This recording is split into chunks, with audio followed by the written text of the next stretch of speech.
আসসালামু আলাইকুম বন্ধুরা। শীতের সিজন চলে আসছে, অথচ এই খাবারটা তৈরি হবে না, তা কি হয়? এই খাবারটিকে আমাদের এলাকায় শীতের জাতীয় খাবার হিসেবে আখ্যায়িত করলেও কিন্তু একদমই ভুল হবে না। কারণ আমাদের এলাকায় মানুষদের হয়তো একজনকেও পাবেন না যে শীতের সিজন আসছে অথচ এটা খায়নি। এটা তৈরি করতে খুব কম উপকরণ লাগে, সেজন্য খুব সহজে বানানো যায়। আমি এই যে এখানে নিয়েছি পাউরুটি।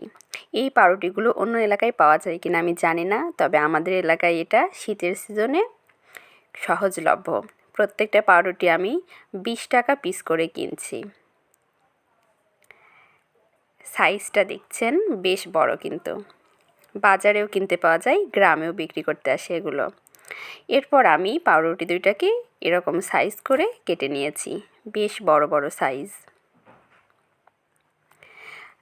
এখন আমাদের লাগবে দুধ আর গুড় অথবা চিনি। আমি 2টা পাউরুটির জন্য 1 কেজি দুধ হাফ লিটার করে নিয়েছি জাল করে। আপনারা চাইলে আরও বেশি দুধ নিয়ে হাফ কেজি করতে পারেন।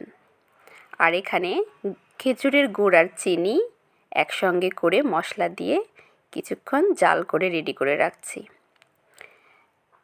দুধ আর গুড় চিনির মিশ্রণটা ঠান্ডা হয়ে আসলে দুইটাকে একসাথে মিশিয়ে নেব। গরম গরম মিশালে কিন্তু দুধটা কেটে যেতে পারে। আবার গরম দুধে পাউরুটি দিয়ে দিলে পাউরুটিটা গলে যায়, এজন্য ঠান্ডা করে নিতে হয়। আমি মিশিয়ে নিচ্ছি ভালোভাবে। মেশানোটা শেষ, আমি এখন পাউরুটিগুলো দিয়ে দিব। পাউরুটিগুলো ভালোভাবে ভিজতে আপনার 2 ঘন্টার মতো সময় লাগতে পারে। তবে সবচেয়ে ভালো হয় যে আপনি রাতে ভিজিয়ে সকালে খাবেন। আমি ভালোভাবে মিশিয়ে উপর নিচ করে পাউরুটিগুলো দিয়ে দিচ্ছি যেন সব পাউরুটিগুলো ভালোভাবে ভিজে যায়। এটা 2 ঘন্টা পর খেতেও মজা, তবে সবচেয়ে ভালো লাগবে সকালে বের করে খেতে। আমি রাত্রে ভিজিয়ে সকালে খাবো।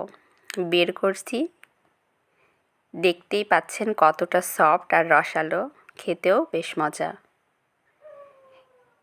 এটা খুবই সহজলভ্য, কম উপকরণে তৈরি করা যায় জন্য গ্রামের প্রতিটা শ্রেণীর মানুষ খুব সহজেই এটা খেতে পারে। আমার খেতে বেশ লাগে। আপনারাও চাইলে আমাদের এলাকা থেকে এগুলো নিয়ে খেতে পারেন। আজকের রেসিপিটা কেমন লাগলো অবশ্যই জানাবেন। আসি, আল্লাহ হাফেজ।